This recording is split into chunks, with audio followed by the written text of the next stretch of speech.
All right, everybody, we are live, live, live. Happy Sunday to you and yours, and happy pre-Memorial Day to all of the veterans out there for risking their lives for people like us three who did not.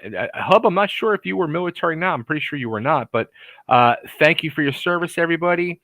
We are here live to talk the closing table with Dan Pizzi of Next Home Brandywine, Hub, and myself, and we're going to talk all about the real estate world, what's going on, what's happening as we go into the summer, and I'm sure a lot of other fun and hijinks will take place. Yeah, So, we just lost our co-host here. He disappeared. look at that, and I'm sure he'll be back. I'm back. There you go. I had to turn off the Wi-Fi because it's better on the LTE or whatever that is. There we go. We'll have a whole show on telecom stuff. I'm good at that. How's everybody? Everybody good? Phenomenal. Very busy. Yeah, Busy? we're very busy. Hub, tell us what's going on in your world down there in Texas. What do you got going? Just doing all kinds of building projects and that kind of thing. So yeah, remodeling and that kind of thing. So I will say but- this: my sister loved the clamps. She loved that segment on the clamps that we did. Was it last month? Or I'm losing track. Yeah. That was awesome. People love that stuff. So really, yeah, she loves. I'm serious. Little things like that. They're called hubisms. Everyone loves it. thank you. I appreciate that, but I'm very thrown up. You could knock me over with a feather right now. Hub, we're going to get into some of Mrs. Renfro's, which I have. I have not tried the ghost pepper yet. I was just going to ask that if you had tried. We've had the habanero. We've had the now the black bean. Hub loves the black bean. Hub, what do you got? You got him there, Hub? I've got the black bean right here. There you go. There's Okay. the black bean. This is the black bean, and the black bean is excellent on any chicken or fish. I like it better on food than I do just plain with chips. What's your thought on the No, black I said bean? chicken or fish. Yeah, I know, but what is your thought on just having it as itself with a chip like a regular salsa? I think it's great. My wife likes to get those Amy's Whole Foods type burritos, and she puts this on with some sour cream. I think it's great. The problem with this is that I can eat the whole jar in one setting. You know what? It reminds me of a little bit, just a little bit of a refried bean because it has the black beans in the salsa. So putting it on the tortilla, I think would be very good because it'd almost be like a black bean tortilla. If you put that with sour cream and cheese, that would be pretty good, I think. Yeah, but see, I think you need this one to go with it because this has a really excellent flavor, the habanero. No, I had that as well. It's very. Was it too hot for you, or was it? No, but it is hot. I mean, like somebody, I think it's on the upper tier of hot. Like Hub, he's from Texas. Nothing's hot to him. He don't. Oh no, that ghost pepper is, like I say, it's not edible. Well, I haven't, because you said that. Now I'm trying to get up enough gumption to try it, and you keep saying it's not edible coming from Texas, and you. That's right. I'm telling you, my buddy. I told you. He said I gave it to him, and a couple weeks later, he says, "Man, I can't eat that." He said, "I gave it to my brother-in-law, and he started getting a sick stomach." And he put that. I think you really need to just, like, if you have a soup, put a drop or two in it and stir it up. That's all you can do with it. It's otherwise, it's. I don't even know what they're thinking. What were they thinking?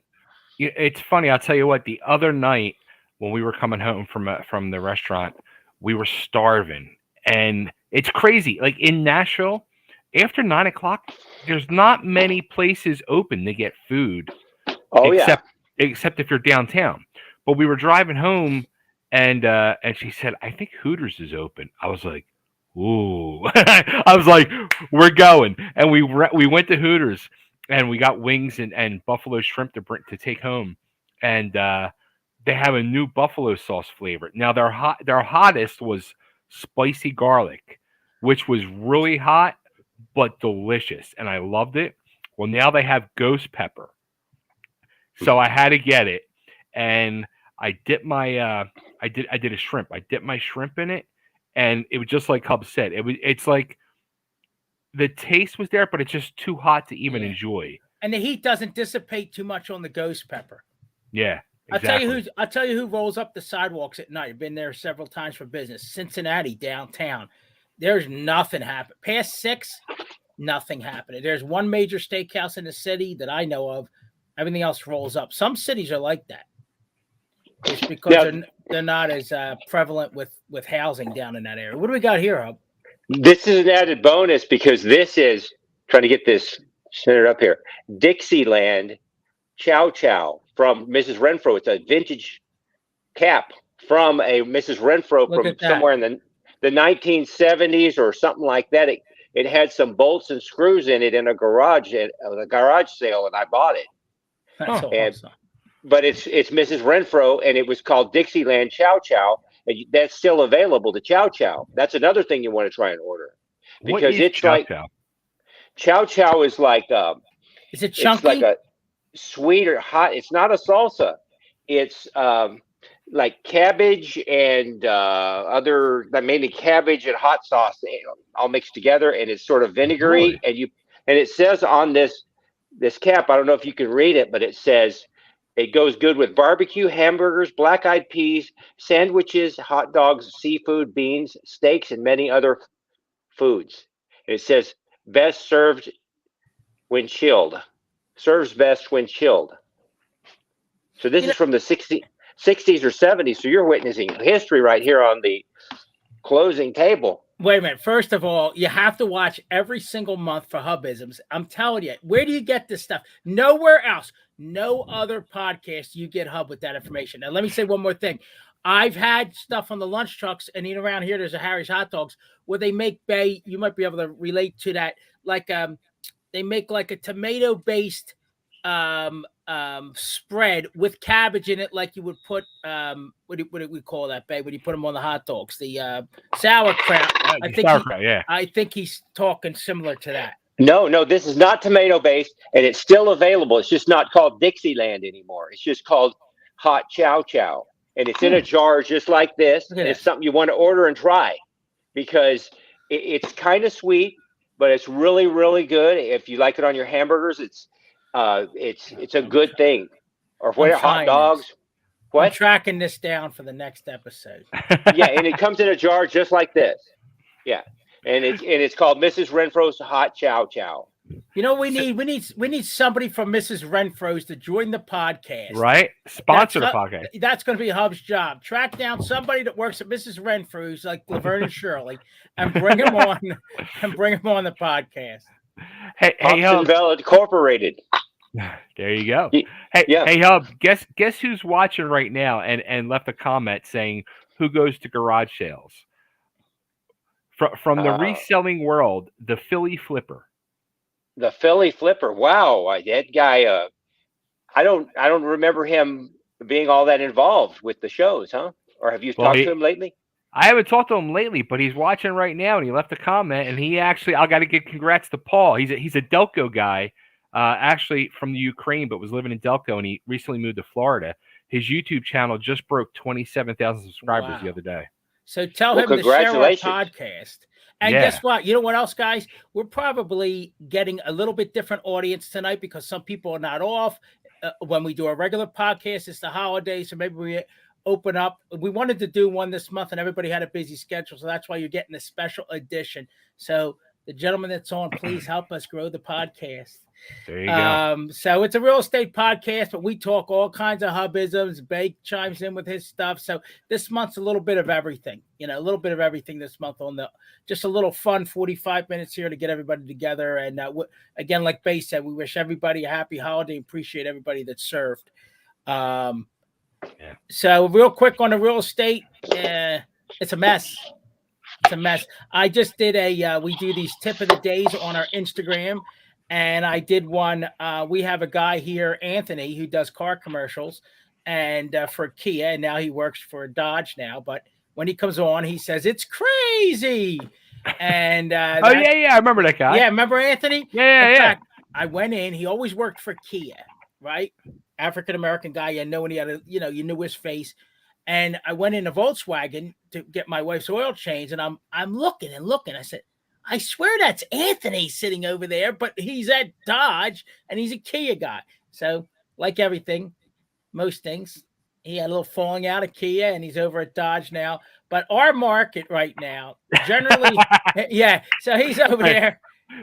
Philly Flipper just said Gary Barbera is way better than Anthony. Yes.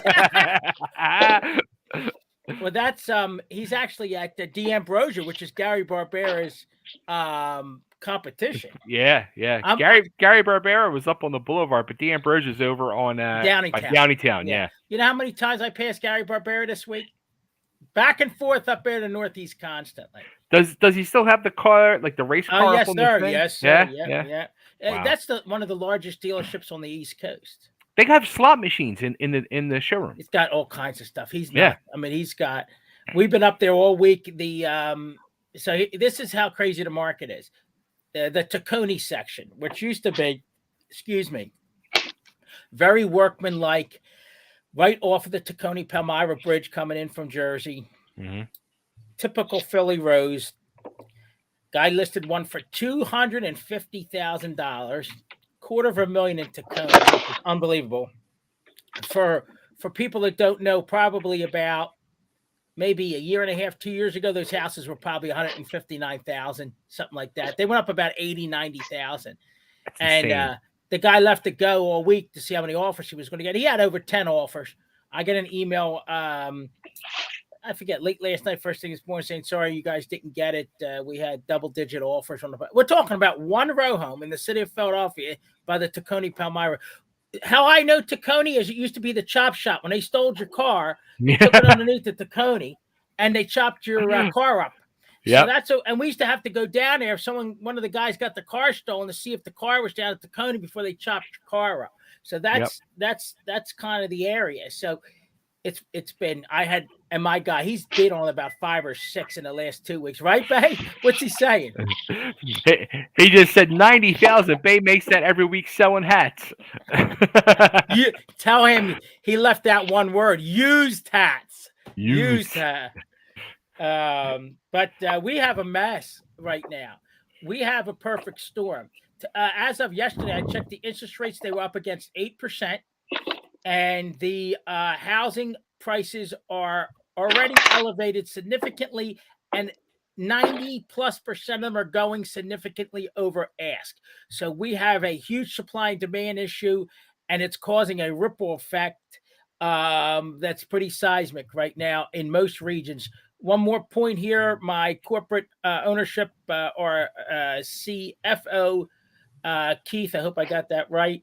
Robinson put out a little update, and he said that their numbers are over 400,000 houses short right now across the Continental of supply and demand. People wanting to buy, no inventory. One more point too.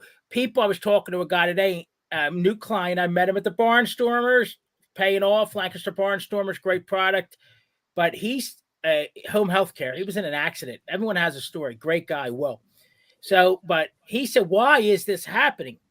Well, one of the little odd reasons, the younger generation, the people that are buying now, don't want a fixer-upper. They don't want a house with deferred maintenance. So we're in a spot to where we grew up, Upper Darby, Drexel Hill, Collingdale. A lot of those houses are older, 70, 80, 90, 100 years old. And some of them, if not the majority of them, have a lot of deferred maintenance. So it seems like the market of the, how would you word it? Like what do you call them? The big conglomerates are going to come in, hedge fund companies, and buy up these ones that need some deferred maintenance repair, fix them up, rent them. And that's what you're saying with that segment. But we're so flat on inventory. Most offices haven't seen any kind of significant deals in 2 months. Because not that we don't, if you saw my funnel, and funnel's everything when you're pushing, when you're in sales, just like you're always looking at numbers, right? Yeah. Restaurant and stuff. The demand is, I have, between me and my agents, we probably have it on the low end, 10 to 12 people ready, willing, and able to buy. I mean, well-qualified individuals across every different segment. Nothing for them to buy. I wrote 5 offers in the last 2 weeks, all at or over ask. Not one got accepted, and every house had multiple offers on it.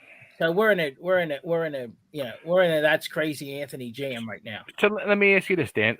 So like when you have people that are ready to buy, and just like that, you can't find them something. Is there a chance of possibly losing those customers? Yeah, And great point as usual. Astute. We might not look that good, but everybody's very astute on this closing table podcast there.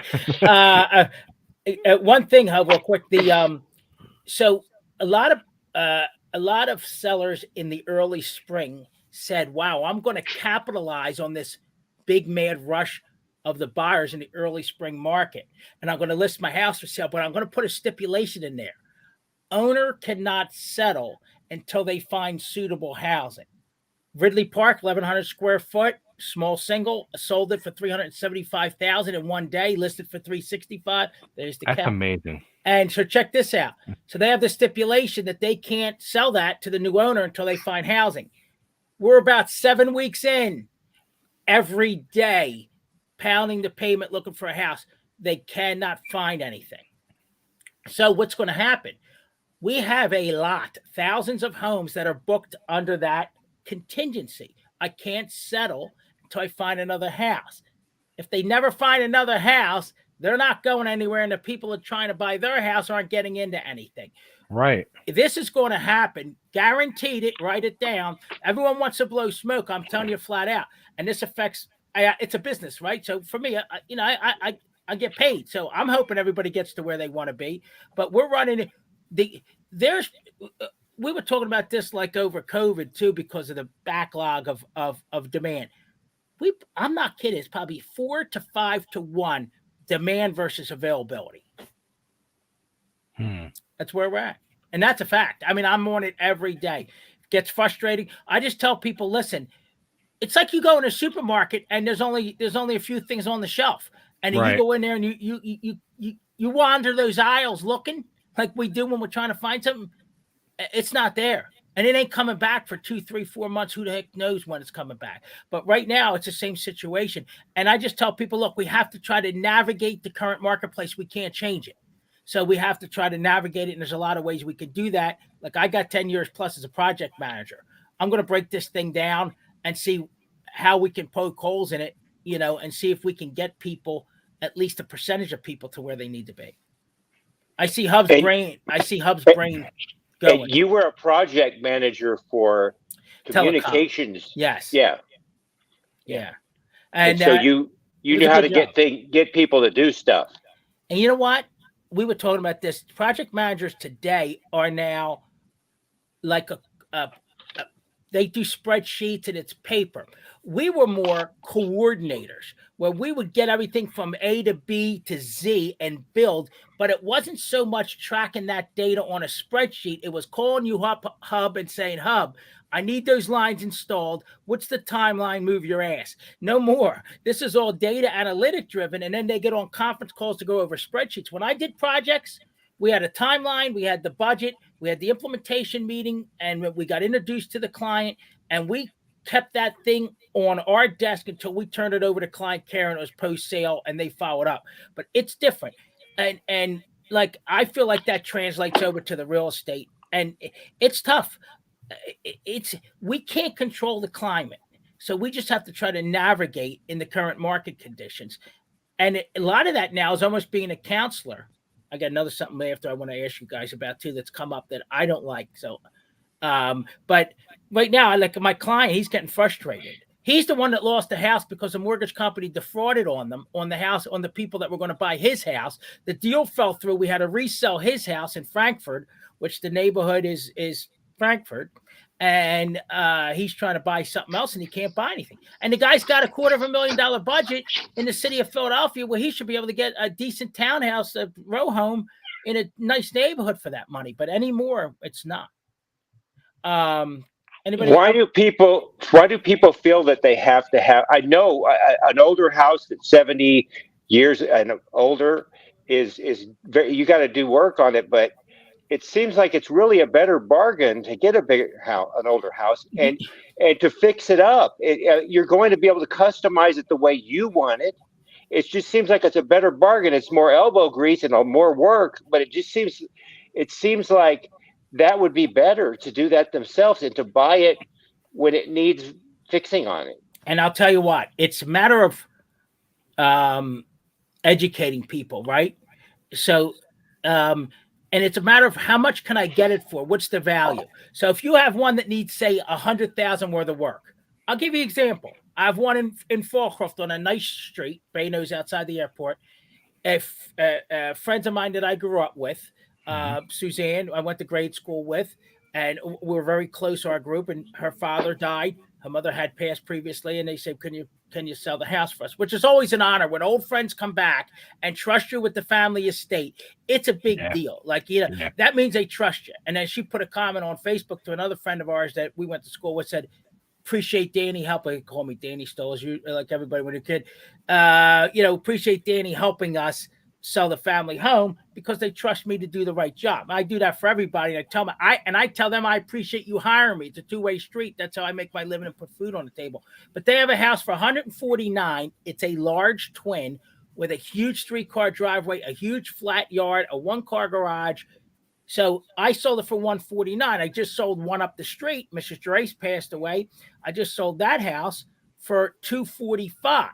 So like Hub said, instead of buying that house for $245,000 that was done, but maybe not to your liking, you buy the one for $149,000 and you fix it the way you want to fix it, and you bring it up to $225,000, $230,000, $240,000, and you have a house at current market value that's all fixed. Here's the problem. Some people don't have the money to fix it. Some people don't have the vision to fix it. And a lot of people are just too lazy and want it done. Let me mention one thing. IMC. If I'm buying a house, I don't want to be bothered. I want to move in the way I want it, the way I you know what I mean? Like, so I don't want to have to go into something I have to be doing work. Hub, let me bring this up real quick. There's a loan called 203KB, which means the lender will lend on the property for what it will be worth after the improvements are done. So does that make sense? So it's $150,000. They'll go in with their crew and say, okay, this is what the plans are to redo it. We think after we redo it, the house is going to be worth $259,000. The lender will lend on it on the rehabbed value in a loan called 203KB. So if you don't have the funds, the realtor should be coming to them and saying, hey, maybe we do buy this house. This is where you get creative, right? And we do a 203KB loan. And like Hub said, you like the house, you like the location, get the financing, redo it to your liking. Not only that, another thing, and this is getting into a whole nother thing, is that when you buy a house that's had been lived in for many, many years, you can go in there and you can make it good enough to begin with and see how you like it the way that is, and just gradually make it better. And like you said, management, this is really difficult for a lot of people, but you can learn to work with people that can help you to fix it. And you work with them, and that is the way you do it. Like you're saying, management, project management. And that's actually, a guy told me that project management, and he put it this way. He told me that the secret of success is you have a whole bunch of experts that you're working with, but they're the experts and you're the conductor. So you kind of know what they're doing, and you coach them while they're doing it, and you can't fail because you got experts doing it. But you work with the experts, and the experts are people you can get along with, and you're able to like say, hey, let's try it this way, and they'll say, no, that's not a good way, and then you bounce ideas back and forth, and finally you come up with the right way to do it. And you might even change it as you're doing it, but you come up with something great. You're like a symphony orchestra conductor with a whole bunch of experts, and you're fixing things. Is that project management? And it's just, it crosses over, absolutely. And to your point, I think it really takes, in my instance, the realtor educating, like you said, and collaborating to get to because we have to get creative now, right? So to get the people. But I think inherently, I'm not trying to be a wise guy, but the realtors could be lazy. I mean, I'm trying to disrespect anybody, but people are lazy. No. In this book by Charlie Tremendous Jones, it's an old book from the 60s or 50s, and he says the most difficult ingredient of success is hard work. doesn't matter what field, anything you're going to do, you're going to have to work for it. Well, So this is you know what's going on though, Hub? I just talked to my friend Mark Reale. He owns an office in Exton, NextHome Signature. Been around real estate for 30 years. I can speak to the people that I speak to in my circles of professionals that I talk to. A lot of our agents, we're broker owners like myself. A lot of the agents have given up. They're not wanting to put out. They're frustrated. So instead of getting creative, collaborative, and digging in, right? Like my dog does when she hunkers down and she's ready to attack something. They're running. They're running away. They're not. That happens a lot. That happens a lot that in any 100%. Field, and everybody gets complacent. Now, I was watching a video it was this. She's from Los Angeles, Loida. That's Laura in English, but it's Loida Velasquez, and she's an agent, and she's talking about being a listing agent versus being a buying agent. And I think, and you can correct me if I'm wrong, but I think as a real estate person, you have to really learn to be both a listing agent and a buying agent. If Dave Is that right? So my mentor, David L. Stinson III, Century 21 owner for 45 years. He's 82 this year. He's been 59 years. 60, what is he? 70, 65, 64 years. There you go. Do the math in my head. 64 years as a broker. And is he still active, Dan? Yeah, he's the best. Really? 82. He's sharp as a tack, this guy. But to Hub's point, and when I got into business, now other agencies set a business model that they wanted to. That's not real estate for the old timers. A lot of these Keller Williams and newer agencies have a business model where they have buyer's agents, seller's agents. Dave Stinson said, you are a realtor, real estate agent. You buy and sell, you do everything. Here's the problem when you don't do that, Hub. When it shifts and it's not an even playing field, when right now it's a heavy seller's market, 80% seller's market. What the heck do you do if you're a buyer's agent? You have no opportunities. You got to go get listings.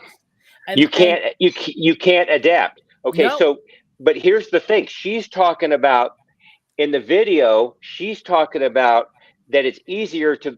She didn't say it this way, but it sounded as if she was saying she prefers to be a listing agent.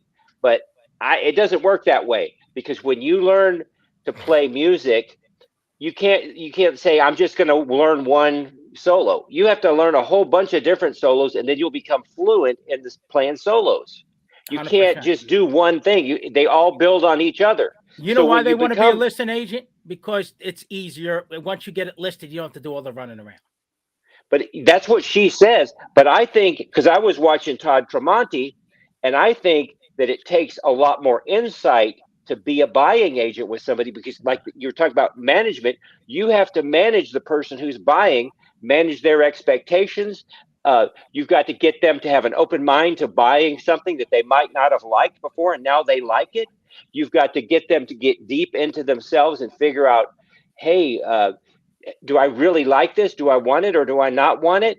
It's like you got to be a psychologist too when you're helping somebody buy a property. So let's unpack that a little bit. So let's bring that into bring your thought process terminology from that into what I'm involved in.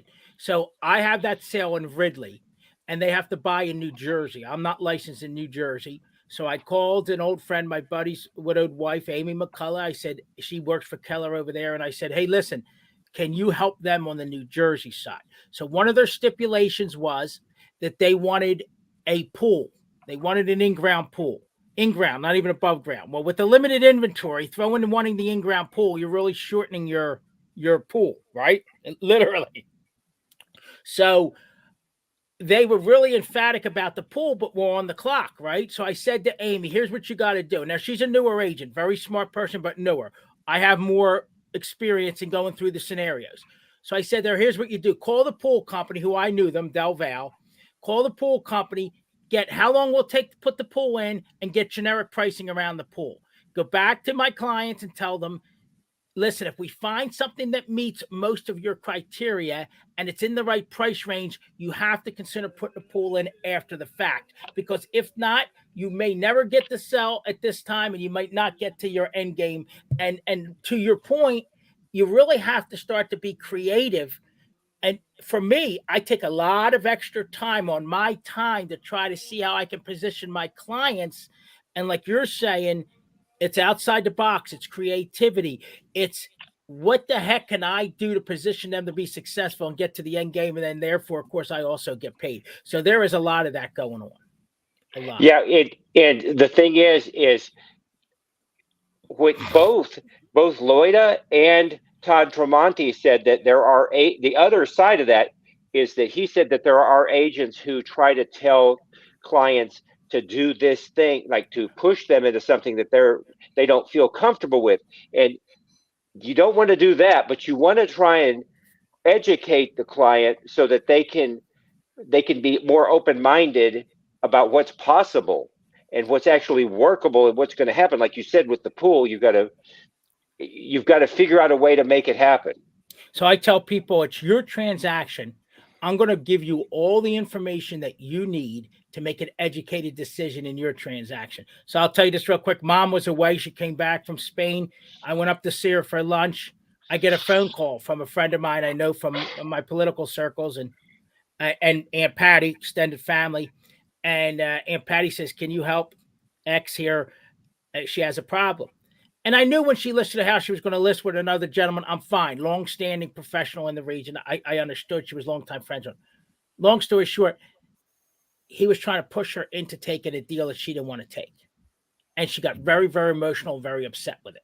Now, that's kind of outside the box stuff. But long story short. It's not, because both Loida and Tremonti, and these are separate people and videos from different eras. Both of them are saying they're like shocked that people would actually push someone into doing something that they didn't feel right. And it's against your code of ethics.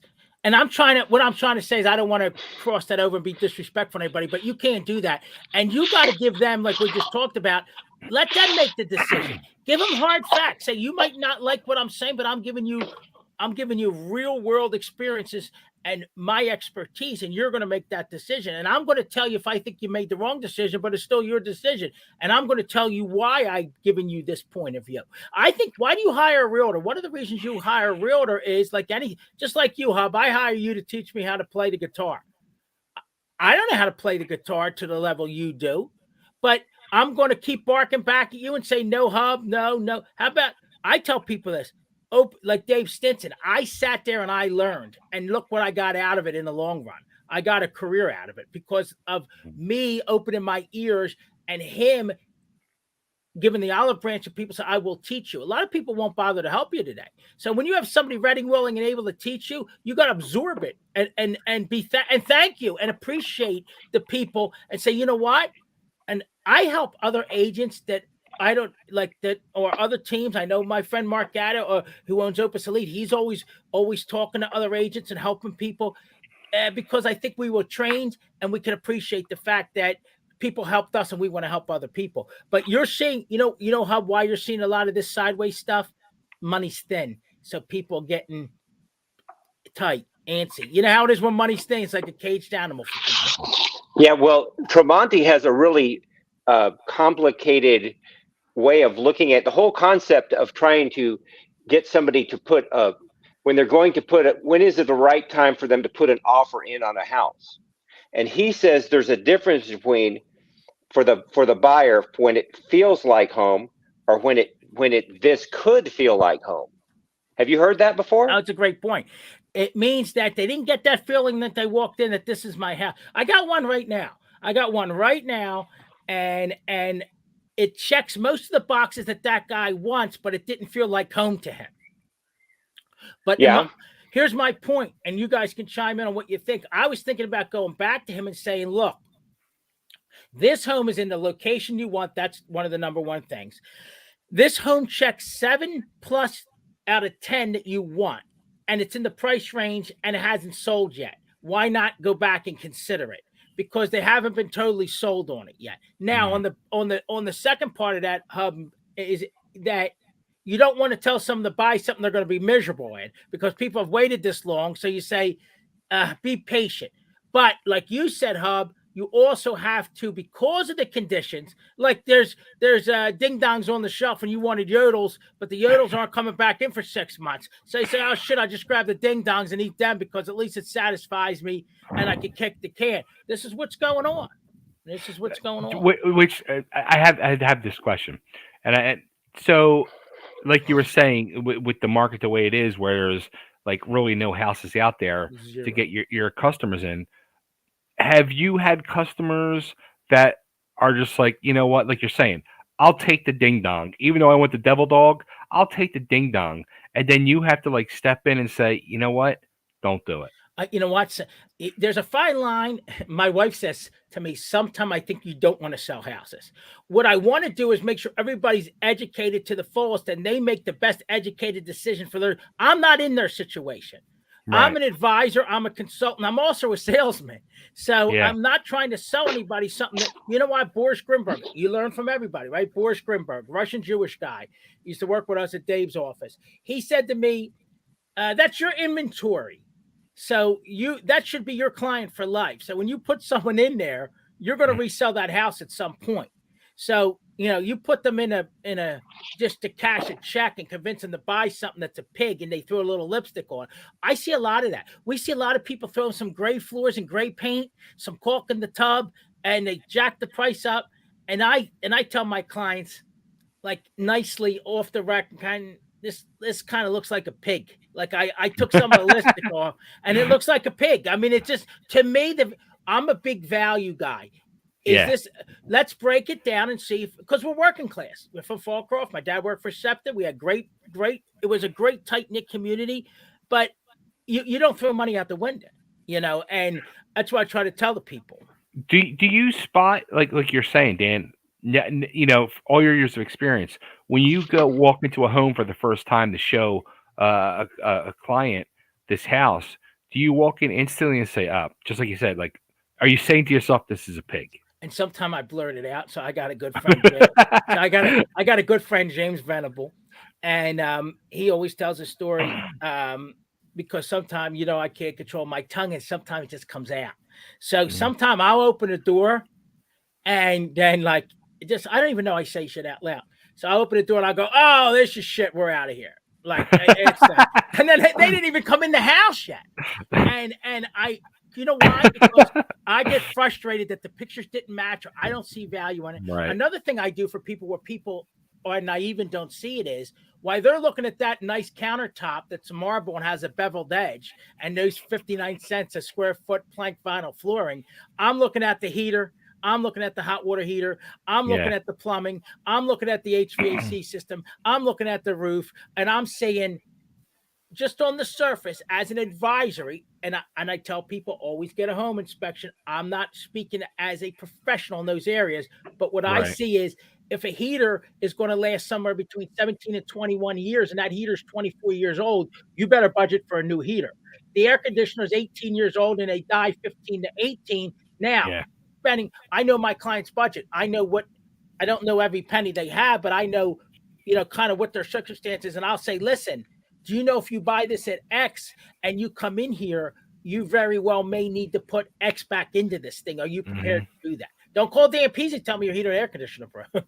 Get an inspection, and I'm giving you an advisory to look further into something. And that's what we're seeing.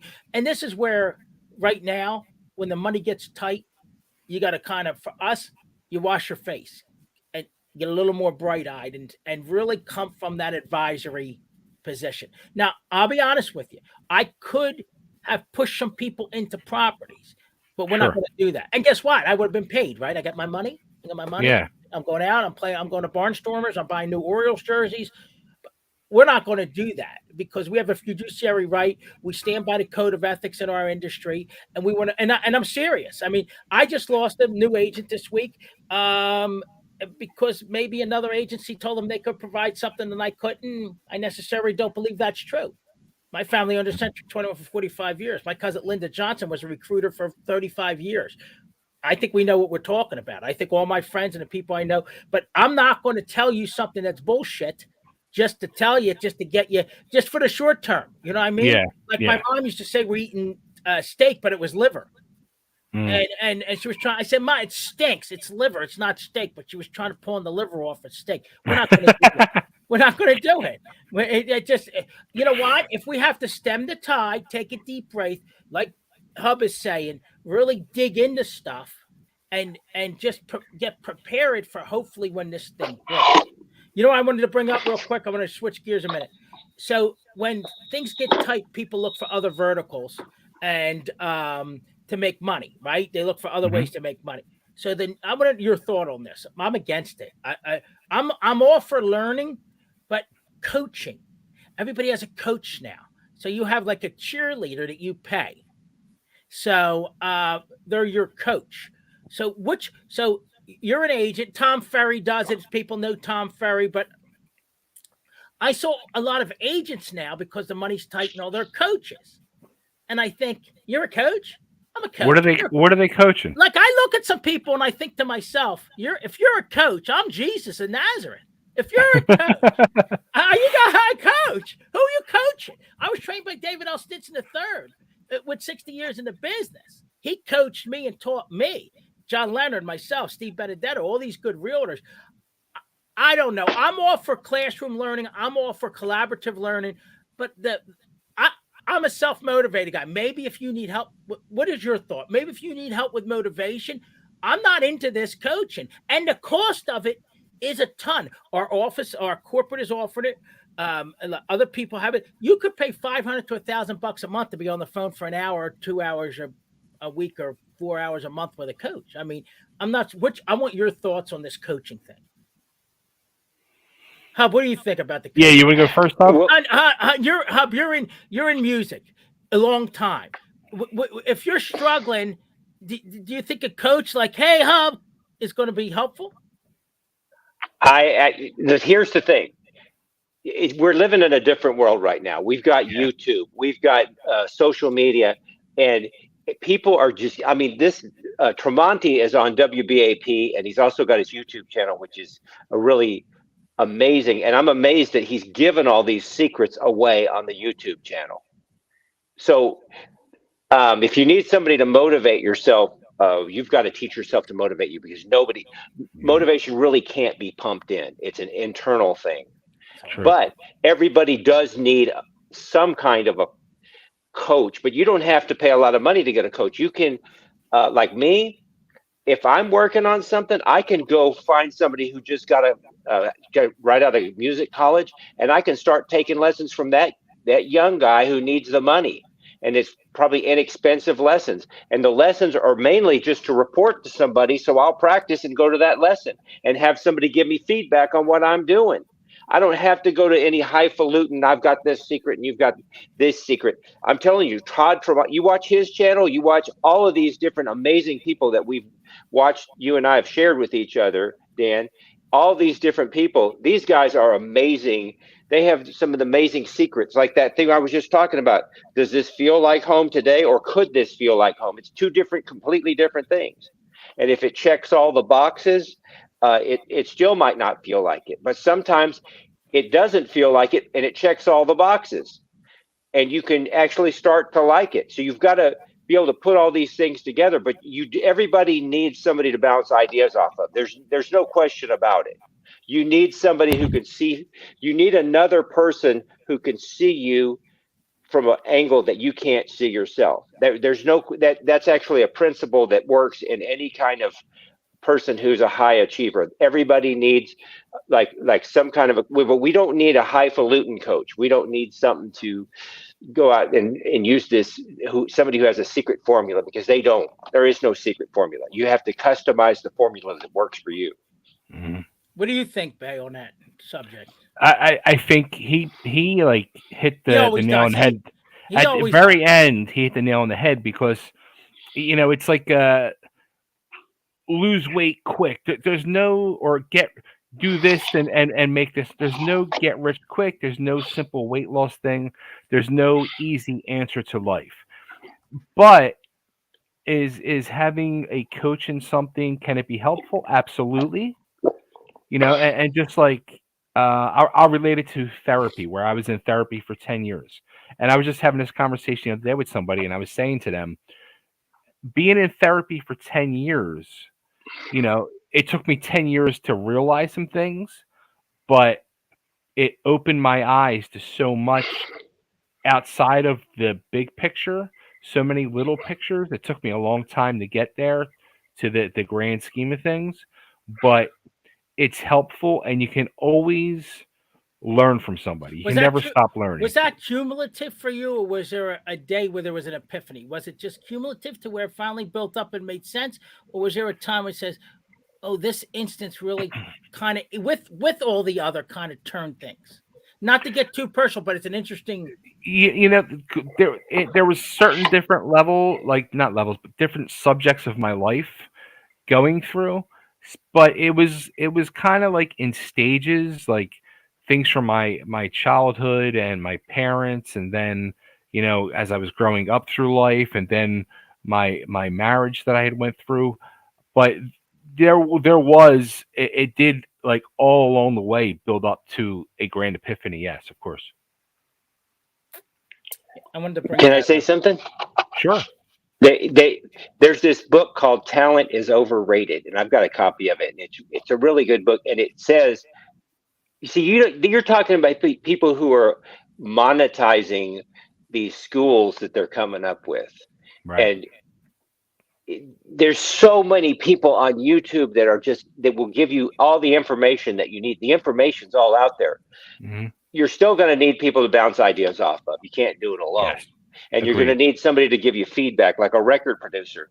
Paul McCartney, Elton John, any of these superstars, they never produced their own records. They had somebody who sat on the outside and said, "That's really good. This isn't good. That's good. This is good." And they bounce ideas off. Everybody has to have ideas, but that's not the same thing you're talking about. That you're talking about somebody going to people who are monetizing their teaching school, mm-hmm. and they're taking advantage of people who. That's how I feel. Who are in a bad state right now because the economy is not so great. Now, maybe that's not the point across the board, but I see a little bit of that in it because it's another revenue stream for them. And like you said, there's no magic pill. Collaborative. I talk to Mark Reale constantly. We run two separate offices, two separate business units, but we always have a collaborative conversation on what's going on. What do you have? What do I have? What are you saying? Because like you said, it definitely helps, because sometimes I get frustrated thinking it's only me. And it does help to know that it's more of a economic condition than it is an individual business unit thing. Well, in that book, and like I say, I'm repeating myself, but the book, Talent is Overrated. Any person who's a high achiever or a prodigy or anything like that, everybody has to have someone who is like a coach which is not the same thing you're talking about. Someone who can see what you're doing from a different level than you can see yourself, so they can give you feedback. So you've got to have people that you're working with, no matter how you do it. I'll say this. And I mean, both you guys know things I've gone through in my life the last, few years. But I've said this to this person who's right here below me right now. Hub has kind of been like my life coach the last 2 years. Oh boy! Thank you. Well, you've helped me a lot too. And when you share principles like we're talking about, then you get better at those principles. See, so that's why you share those things, is because you're getting better at them as you're sharing them, and I think they become stronger. But I wanted to correct something you guys were saying, that I said there's no magic bullet. I think there are magic bullets. I think there are magic principles, like that one about working with people who can give you feedback. Those are magic principles, but there's no. Here's what Charlie Tremendous Jones says. He says there's no universal program for success. You have to customize the program for yourself, because the universal program will not work for you. You can take elements from the universal program of success that people have come up with. You can take elements of those and add them to your own, but you have to develop your own method. Is that right? I think that's true too. And I think it's true to everybody's individual business unit's different. So what do you want for your business? Exactly. Right? So so for me, Like, I want my business unit smaller. I want it more of a boutique style. But that's a choice that I want for my business unit and the agents that I attract. It's a more personal, hopefully, a more personalized level of service. So it could, like my friend Mark, he does a lot of higher end properties. I do a lot of higher end, meaning dollar amounts. I do a lot of lower end dollar amounts, 152, 250, 300, because it's my sphere, right? Your sphere kind of drives some of what you do. But so was it Mark and I have a different philosophy from the business model, but like Hub, you mentioned with the magic pill and some other things, the principles, those building block principles have to be there at any level in everybody's different business to be successful. Mm-hmm. I think you learn that over time. I really do. And then I talk like I do still talk a lot, but I do a lot more listening than I ever did when I was younger. And I think, and I credit people that help me and guide me. Because I really think when people go ahead and they say, look at me, wait a minute, this person helped you, this person helped you, this person helped you. Like, you have to give them some props for, like you just did with Hub. Hey, you listen, Hub, you helped me, through some stuff along the way here. I mean, it's an important, that relationship building, that's the thing I like about the real estate. The I've had so many, even from the backgrounds of people, diversified clients. And it's been a lot of fun getting to know them, their background, their culture, even in some of the transactions, like my Afghani guy, there was a little nuances that I had to know with their culture. You know what I mean? I mean, even when I deal with people that are of the Muslim descent, they pray on Fridays at a certain time, so I know not to call them at that time. So that's some of the stuff, and I find it interesting, and I find it informative and fun in some ways, where you really get to know some people that are kind of not the same as you, not from the same area, didn't have the same background as you did. That brings kind of the joy into some of it, for me at least. Well, and I hate to keep quoting this same old book that I have from the 60s, but Charlie Tremendous Jones says this. He says, the person that you are right now and the person that you will be 5 years from now will be the difference between that person that you are now and 5 years from now will be it will be accredited by, and I'm trying to word this like he does it, but it'll be determined by the books you've read and the people you've met. And I would also say in the modern age, and the videos you've watched. 100%. So I'll tell you this. And you're learning those like I said, those magic bullet principles. There are principles that apply to all different kinds of fields 100%. That are going to work regardless of whatever field you're in. So I got an agent that always says this, and it sticks in my head. Everybody already has an agent. And I think to myself, that's just not true. Maybe 40%, but you have Zillow. Why would agents buy leads from Zillow and stuff? So we had an event up at the Barnstormers, a corporate partnership event, like a meet and greet, just to kind of get to know everybody that's associated with the Barnstormers group. So we had the event. I met a lot of great people, and the last hour, people were thinning out. And I walked down with a couple guys I was talking to. I said, let me go down to the concourse. I want to get something else to eat. And I wanted to walk around. And there's tables there that we're going to be doing with vendors on the concourse that they invite to every game. And then you can talk and chat with these different vendors. So I met a guy and his wife, home health care. And I asked him a couple questions. And he says to me, what do you do? I said, I'm on the right field wall there. That's my banner. I own NextHome Brandywine. He says, I'm going to buy a house here real soon. Can I have your card? Right? This is just, this wasn't even at the main function. And I said to my son, like, I'm not great at putting myself out there like that all the time. And really? Yeah, I hate it. You know what I'm good at, Bay? I always have a common ground. Sports, something I can talk to. Music, I'm bad at. You guys are, I'll do 1 out of 10 songs. You guys will get 10 out of 10. But sports, life experiences, food, ethnic diversity, I'm good at that stuff. And so the guy called me. I just had a call with him today. He's buying a house in Lancaster. Now, this is a guy I just walked to a Met, and they were packing up, and I just want to know how his event went because we're going to be doing them just to get some information. Boom, I get a client out of it. So like Hub said, it's relationship building. It's knowledge. It's being able to have confidence. I tell my son this all the time. I have a lot of confidence. And then it's relationship building. And then I don't pay for this is the first year that we expanded, like Cub said, because social media is so important with videos and stuff. We expanded with Bay and Coco, and then we did the Barnstormers because we believe in the like-minded synergies there. But so some of those things all kind of tie together for you to get business. But people, and the people that you meet, like this guy with the home health care, and you're going to get him a house in Lancaster. The people that you meet are so fascinating. They've got qualities that are going to synergistically move. They're going to inspire you, and they're going to change you as a person, because they've got amazing, incredible wisdom that you didn't have, that they're going to be able to help you have. So you want to hear real quick, and we're going to get into Bay here with it. But my son has autism, Joseph, and we need some outside help coming in to help us, because it's getting to be a lot on my wife and us to take care of him. Sure. I got it. Like Cub said, I got to the conversation with this guy. This is what he does. And here, this guy was in a car accident and had a whole bunch of horrendous things happen to him. Now they own the home. He has a prosthetic on the one leg, and he has, I think, the ankles removed and the foot on the other leg. So he has balance issues. The guy's amazing. Don't we get into this whole conversation, Hub? And he says, I think I can help place somebody that you can get extra services for your son, because that's what he does. So not only we talk real estate, we're talking about home health care and assistance for people with special needs and intellectual disabilities. So it turned into me meeting him there, right? So what's the odds of this thing, right? I meet the guy, and then we have a conversation about real estate, and then I get him on the phone today, and we have a further conversation about real estate, and then I say to him, hey, can I ask you something about your industry and what you do? And doesn't it open up that conversation where we might have some synergies, and he might be able to help me with assistance for my son?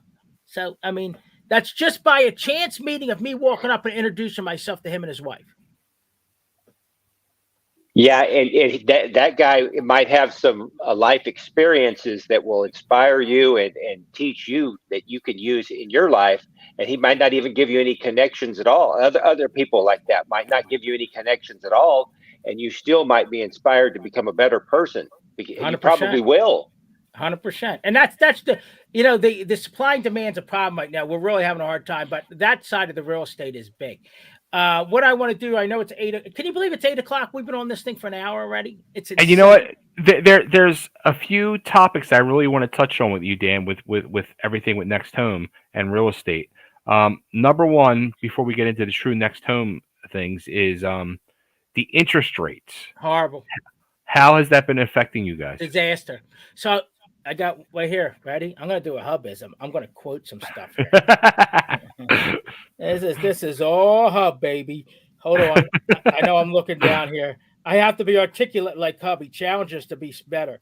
I'm going to tell you what this guy wrote. This is the head of NAR. This is Lawrence Yoon. Excuse me if I say it wrong. Chief Economist for the National Association of Realtors.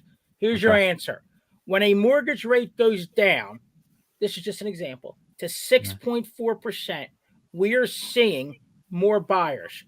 When the rate goes up to 6.6%, that's just 0.2 of a point, we are seeing a withdrawal of buyers. So 0.2 of a point could bring somebody in the game or out of the game.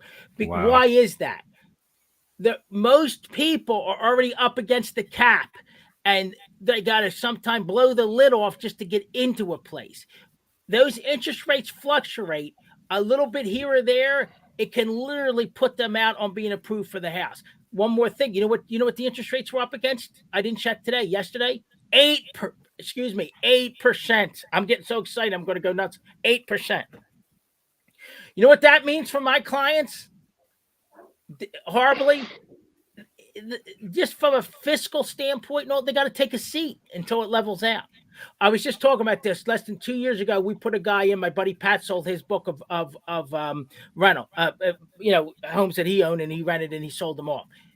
A young man and his wife bought a little bungalow Pat had. He got an interest rate of 2.7% just 2 years ago, a little less than 2 years ago. It's up to 8. It's 4 times that. So it's a mess. I mean, and I feel bad for the people. I really do, because a lot of them have been waiting, but they keep putting offers in and they can't get houses. And during the time that they're waiting, the interest rate's going like this, and the prices. I just looked up my mom's value, a townhouse up in Pottstown, newer townhouse, 20 years old. In the last 30 days, 3-story, nice townhomes. Her right up against 300. Her townhome went up in value, according to the data, $7,800 in 30 days. So you're talking about 4% increase, right? If it was 3, but 3%, say 3% increase, somewhere in that range in 30 days. And then the interest rate also went up, and you're paying another $200 a month. So not only did the price go up 10,000, but then the interest rate's going up. And then a lot of people just say, I don't want to pay that, or I can't afford to pay that. So that's what, and there's, what else can you do? I mean, you could just, like Hub says, you can just kind of talk it through, articulate, find other avenues. But sometime, like I stare at that screen. I'll give you a quick example. They do a lot of new agents set a search. Hub comes to me, says, Dan, I want a house for $250,000 in Philadelphia in these zip codes. Okay, so I just type in the computer and I make it spit stuff out to me. I don't do that. I get granular with Hub. I dig myself like a dog. I find a bunch of houses and cross-section them. I send them to Hub. I don't let the computer do it, because in this market, you can't, because like Hub was mentioning earlier, right, Hub?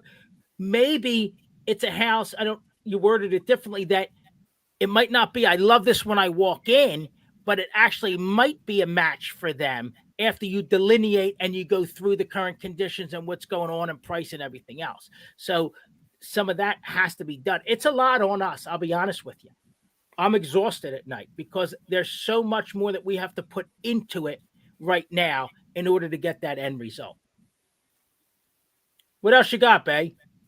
So the big thing is you took the leap, you did a big thing, and you signed a deal, like you mentioned, with the Lancaster Barnstormers, and you are now one of the sponsors, and you have the big sign out in right field.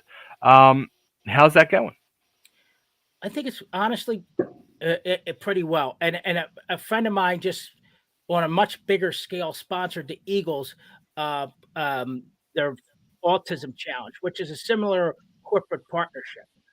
I always look for value. I think we're getting a lot of value out of cost versus.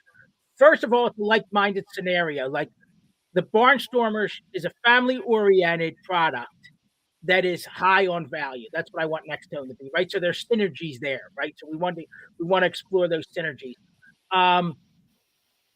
The exposure and the lady that I worked with, the marketing director, I'm not great at marketing, I tell you all the time. The lady that I worked with really gave me some insight in that the facility up there is used for, yes, the Barnstormers games, which is like 40-something games a year, but also 60 games, excuse me, also a community center. So they're not only going there for baseball games, they're going there Boys and Girls Club, youth and adult athletics, township meetings, and they rent. There's a new pinball arcade where we were for our event. You can rent when the Barnstormers aren't there. It's a big facility, beer, wine, sodas, food, games, everything. So I'm getting exposure. I'm getting brand awareness, which is one of the main things I wanted when I articulated the Barnstormers, what I was trying to accomplish. That was one of the things. And another thing we're getting, they are on all the minor league baseball teams now in the Atlantic League, and these independent leagues are on TV now. They're affiliated with Major League Baseball. So they're on an internet-based sports channel, which is getting big. It's called Flow Sports, FLO.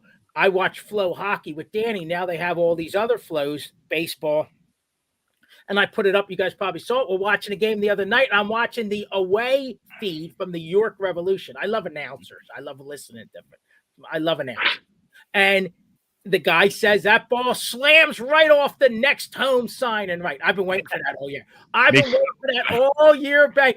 I was waiting for the Barnstormers announcer. How can you let me down when that thing smashes right off my bright orange sign?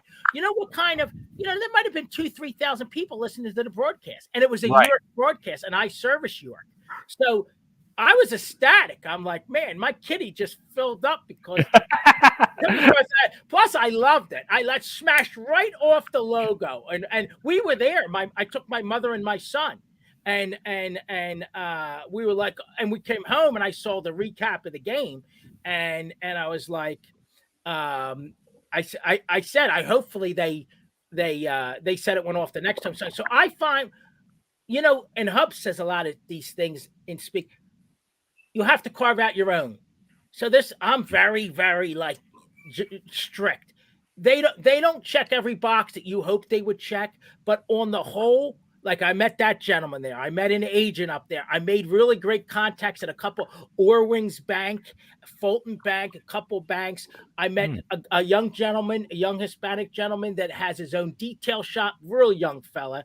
And me and him had a good conversation on some food and also had a good conversation on detailing. I met another gentleman that was a realtor. So we met some really good people. So I think I look for value, right? Sure. I think so far at the beginning of the season, I love the product. In fact, I just spoke to them. They wanted feedback on the games. I said, the only thing I have a problem with is we went up for ice cream, 2 innings to get ice cream, and then they ran out of most of the flavors and no spoons. Like the concessions right now, because they're shorthanded and a lack of quality workers, is costing a lot of places time and money. This is across the board. But I'm like, that's the only issue. And I know that you're having trouble with getting help and all that. The kids will get out of school. It should improve. But on a whole, thrilled with I love the product. I love the fact that they're associated with MLB, and the crowds have been huge. We pulled in opening night, me and Danny, an hour and 10 minutes before first pitch. It looked like a Phillies game. Really? Danny said to me, "What the hell, Dad?" I said, "I told you to leave earlier. I knew." There was over 5,500 people not even a single league, independent league, packed. Let me ask you this one. For my birthday last month, Coco took me to a Nashville Sounds game, and amazing. We were like, you're like 5 feet from the field. Yes, sir. We were on the third baseline. Great, amazing experience. The only thing that we were rubbed wrong with, that all the vendors in the stadium, no cash. Cash was everywhere. Yeah, everywhere. So I know we got to get out of here eventually, but here's the thing. So they're going cashless, right? But there's no. They track every dollar that way, right? So everybody's getting taxed on every dollar that way. It's easier for the stadiums. 2 points to that. Danny went to Hershey Park. They told us clearly, Hershey Park is cashless. He's 10th grade. They had a field trip. We all had them. Great fun. He was all jacked up. Awesome. I love mine. He said, and me, I made sure he had everything he needed. I had his prepaid cards. I got him a new wallet. My wife got him a new wallet. All set. Here's your cards. Because kids today don't do like we did. They're a little you don't like to order and stuff. So, but didn't some people bring cash? So he said to me, "Dad, some people had a disaster. They brought cash, but they couldn't use the cash, and then they had to give somebody money, and then those people would pay for their food, and he's like, I bought a couple of my buddies some pretzels because they ran out of money. They only had so much, they had a $25 card, and he was saying they went to Chick-fil-A when they first got there because it was just open, and he thought they could get in, which was smart. They tried to go back to Chick-fil-A later in the day, and there were 80 people lined up out the door." So the cashless thing, I took him for a haircut. He got a new do. He looks great. Took him for a haircut in Westchester, big time salon down there. And they don't take tips on the credit card anymore because they tax the tips, and the owner has to count it for income.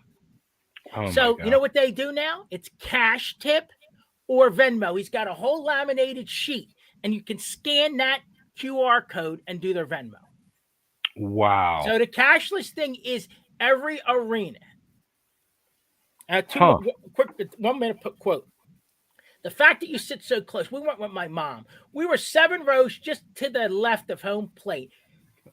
When me and Danny go to hockey, minor league hockey, we're right up against the glass. Yeah. I said to Danny, we got to sit there once for the Flyers, and I sat there once as a kid for the Flyers. Yeah, Twice in my 50 years have I sat on the glass at the Flyers game. Yeah. The experience to be on the glass, and they smash into the glass and pound the glass, and you're thinking that glass is going to come over. So I just bought us. This is the thing where the money's tight and people want to get value, and we love our minor league sports. I just did a half season to the Reading Royals. It's 18 games to the Reading Royals, Okay. And we are 5 rows. I wanted to sit a little higher so I could see because I'm short. So we 5 rows off the ice, right? And we get 18 games, and we could switch the games out. You pick them, and then if you want to switch them out and all that, you get 20% discount at the store, and you get in 15 minutes early. It's costing me, for me and him, $60 a month for 12 months for 18 games. So now we have our activities for next year paid for. So I did that, and I did the Philadelphia Wings. So people saying I'm tight on money. I still want to do activities. Minor leagues is the game. You still have that same fun and excitement, and you're not bankrupt. We do the Philadelphia Wings, 8 games, season tickets to the Wings, and then 18 games to the Royals. It cost me $100 a month for both total. Wow. For me and him. So for $1,200 a year, how can you beat it, right? If you take a family of 4 to the Phillies right now, you're going to drop $600 minimum for one game. Yeah, $75 for chicken fingers. Yes. Well, we were just talking about that, Hub. We were saying buffalo boneless wings, buffalo chicken sandwich, tater tots, 2 drinks, $75. Now here's when you go to Barnstormers, you know what they have there, Bay? You remember Fuddruckers? Yeah. Oh my God, I used to love Fuddruckers. Hey, the burgers are great. I used to get a 1-pound burger. They still have them in Lancaster. Most of the it's a burger joint. And no, they had it in California. It was in San Diego. Most of them are gone. Yeah. Yeah. At the stadium, they still have Fuddruckers up there. They got Kreider Farms, which is excellent up there. That's like a Turkey Hill up there. So some of the experiences of the foods, Lehigh Valley's got the best food, the Iron Pigs. The corn with the special seasoning. Oh, I got to send you. When I go back to Lehigh Valley Hub, I'm going to get you guys that corn seasoning, which is you cook your corn however you want it, and then you butter it up if you want to, and you put this seasoning on top. I think it's like a paprika based. It's excellent with salt in it and stuff. Wonderful seasoning on corn. But a lot of these venues have great food and all. I went, Bay, one time when I was down at Memphis, has a AAA team of the Cardinals in Memphis, and we went to see a game. Down there, I forget their name. Memphis Cardinals, I think they're. I believe it or not. I actually sold one of their hats on eBay a few months ago. Yeah, it says Memphis in a script. It's got like a little cardinal in it. I saw you guys went to the game down there, and I thought, around here, Reading is a Phillies AA, Lehigh's a Phillies AAA, and then Lancaster is a independent league. They're drawing over 4,000 fans on average in Lancaster. Reading's drawing 6. And so is Lehigh Valley. That's a lot of people going to minor league baseball games. A lot. You know why? What are we talking about? They're getting value for their money. People feel like and Hub, like they're getting camaraderie. It's nice crowd. It's a good family. Like I'm going to take Joseph because you can walk the whole stadium. Like you can't do that. You could sit in the outfield on the grass at a lot of these places. You could sit on a bench in front of the outfield walls and watch the game. So when we were there, and I was talking to my mom, we took Danny. I said, I think Joseph could, because he moves a lot. I think he could handle this because he'll eat, he'll walk around, right? You could sit on the grass and watch the game a little bit and take in the views. So they do offer some things that you're not getting at the major league level. Yeah.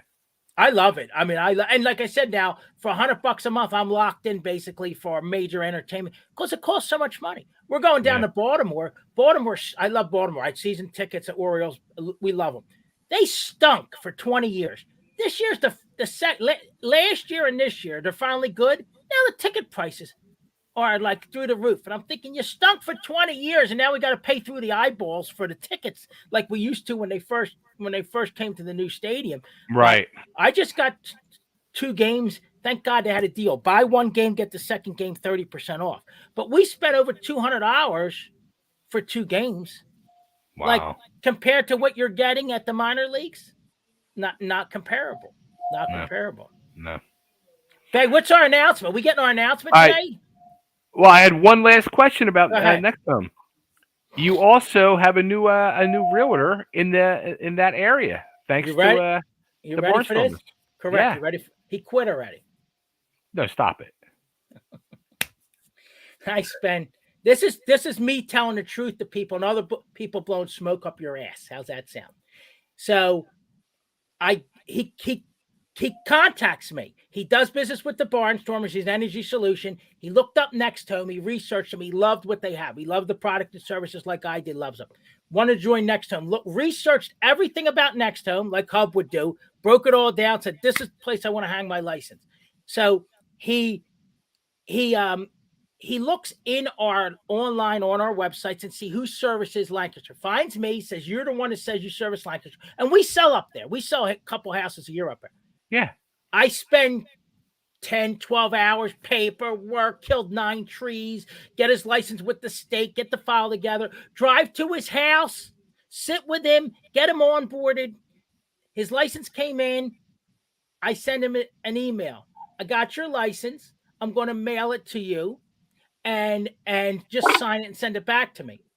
I didn't hear from him. I said, this is weird because he usually responds. When we talk in a court, 5 days, 6 days, he was with it.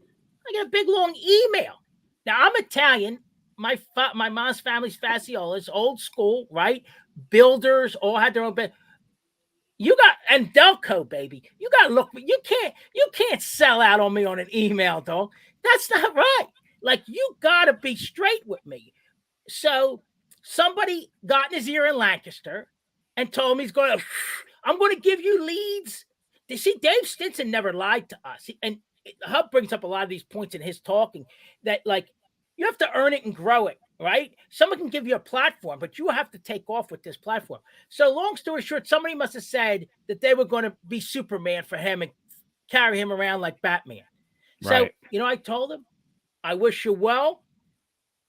It's happened before. And with all due respect, the last 3 that left me back have done nothing.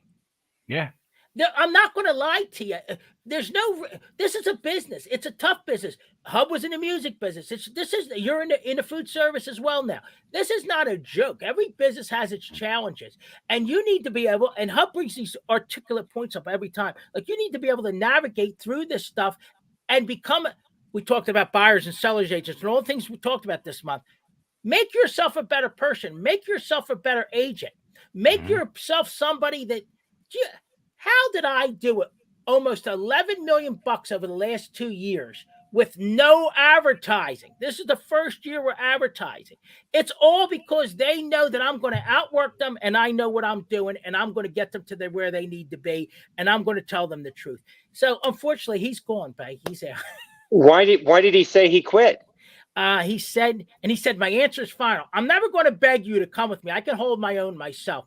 He said that he felt like the person in Lancaster was going to give him more opportunities because he's a flipper in Lancaster. So think about he doesn't know real estate yet, right? So he's new, but there is no opportunities. We're 400,000 houses short. How are you going to get more opportunities when there's none to give you? They're just trying to get head count because head count equals $1 for the broker owners. We don't do it that way. Even our corporate, less is more. If I have 5 agents, Lisa and I generated $8 million, the 2 of us last year by ourselves. I did like 5. She did like 3. Lisa last, one of my agents. With all due respect, I could do it myself. I would love to have you. I would love to help you. Collaborative. We would love you to grow with us. But, like my mother says, one door closes, another door opens. Yes. As soon as he quit, who calls me? Will. Hey, Dan, I met you at the Barnstormers game. I'm looking to buy a house. So I do think it's going to pay off. And I think the way we do things in the long run is the right way. And that's what we try to do. We try to do things. And to Hub's point, all those things go into trying to be the best realtor, the best professional, a growing, learned professional you can be. Real estate's a hack. There's a lot of hacks. Everybody's blowing smoke in your ass. Zero smoke. When I lay in that pillow, I'm out. I'm not lying to you. I'm giving it to you straight because I don't think it's in your best interest or my best interest or just the consumers at large best interest for you to be bullshitted. I mean, I just don't. And you know me, my brother-in-law sometimes cringes. I'll get frank with you. I'll tell you straight out.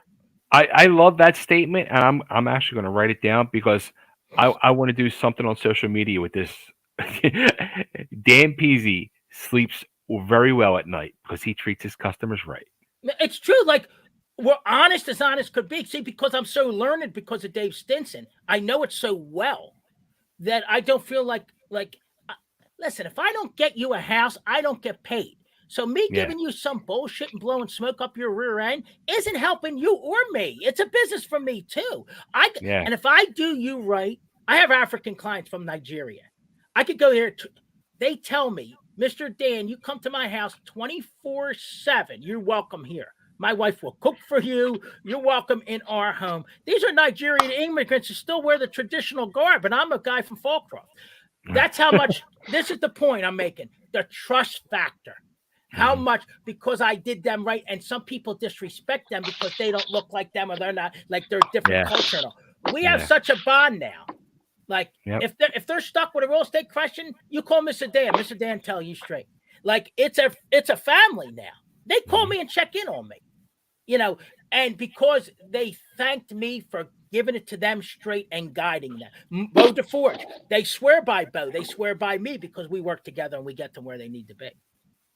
All right, Hub, I got a question for you. Do you think Bay is going to give us this big announcement? Yeah, I think it's going to be a monumental rock and roll, rolling out of the red carpet right now with Bay. Do you think we're getting it, or do you think he's going to hedge on us? No, I think he's going to be the Dick Clark of the closing table, and he's going to tell us the countdown of the century. He's taking your job. What do we got, Bay? What are we thinking? What's our? All right, so I've dabbled slightly in the world of managing musical artists over the last few years, and there's a band out of Philadelphia who I've known. They're kind of a newer band, but I've known members of the band from their various musical careers for the last 15 years. I was approached a few weeks ago about would I be interested in managing them. So we had some meetings throughout the month, and the deal was signed, and I will now be managing this band, and they are putting out their new single this coming Friday off their upcoming EP, which will be released later this summer. The band is called Monte Carlo, which most people know, especially the drummer, Damian Monte Carlo, who was the drummer of the band Mach 22 for many years. And Mach 22 opened for bands like Bon Jovi at the Wells Fargo Center. They opened for Guns N' Roses at the Lincoln Financial Field. They opened for every big band that came through Philadelphia. He's played the smallest clubs to the largest stadiums, Damian. And he's put together a band of, it's kind of like an all-star cast band of Philly hotshots.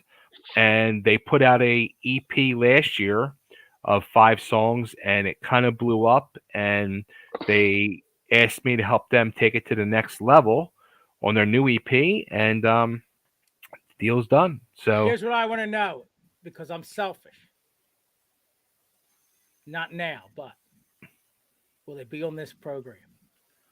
I can make that happen very, very. As a matter of fact, maybe next month we can do. I know we're cutting into the Bay Ragney show crossover, but maybe we get a little bit of some synergies on the Closing Table podcast.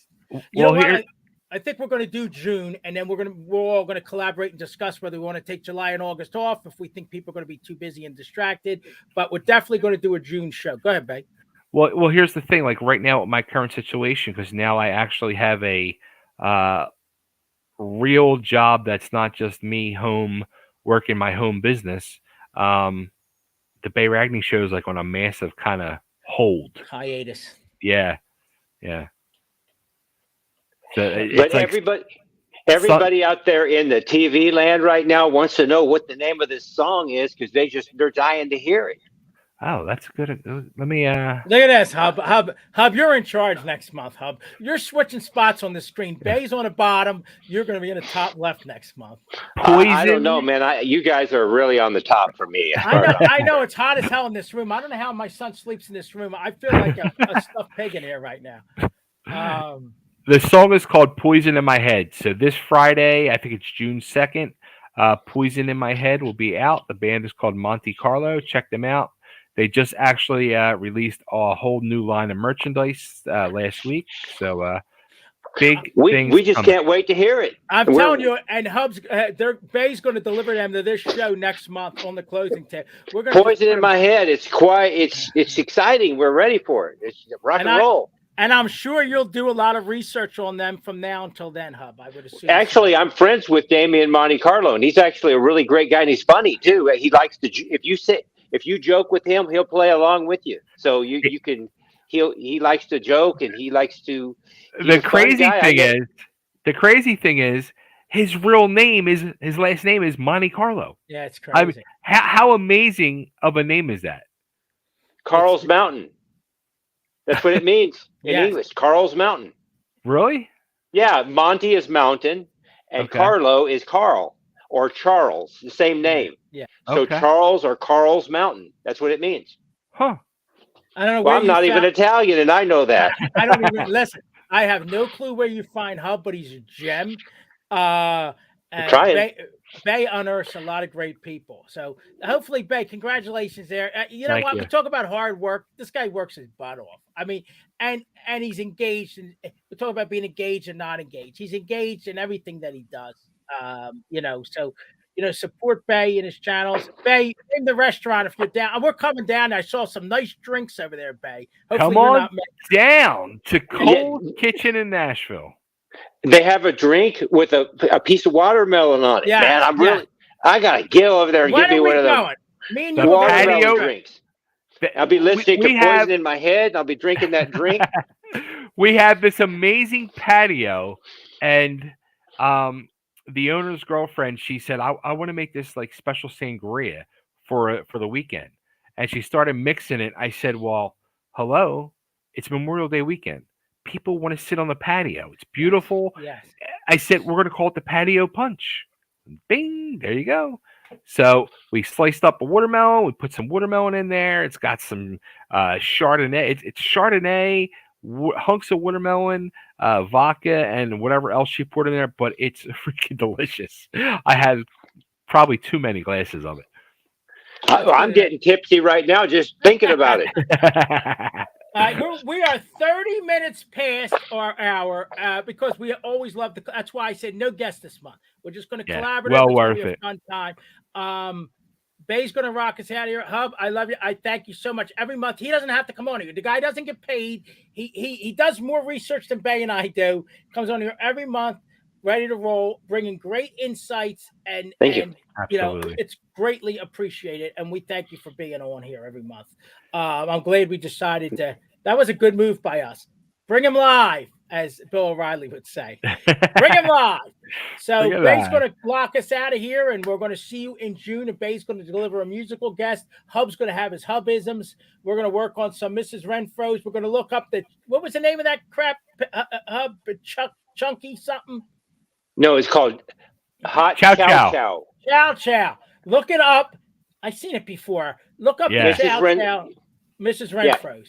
And you want to order another order of the habanero and the black bean.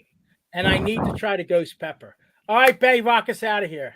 All right, if you're in the Philadelphia area, whether you're from Philadelphia out to Lancaster, it doesn't matter, everywhere in between, this man right next to me, Dan from NextHome Brandywine, will get you the best and most honest deal humanly possible, because it's all about humans over houses. Go to the nexthomebrandywine.com, contact him, and he will set you up the way you deserve to be. Thank you, everybody. We'll see you next month.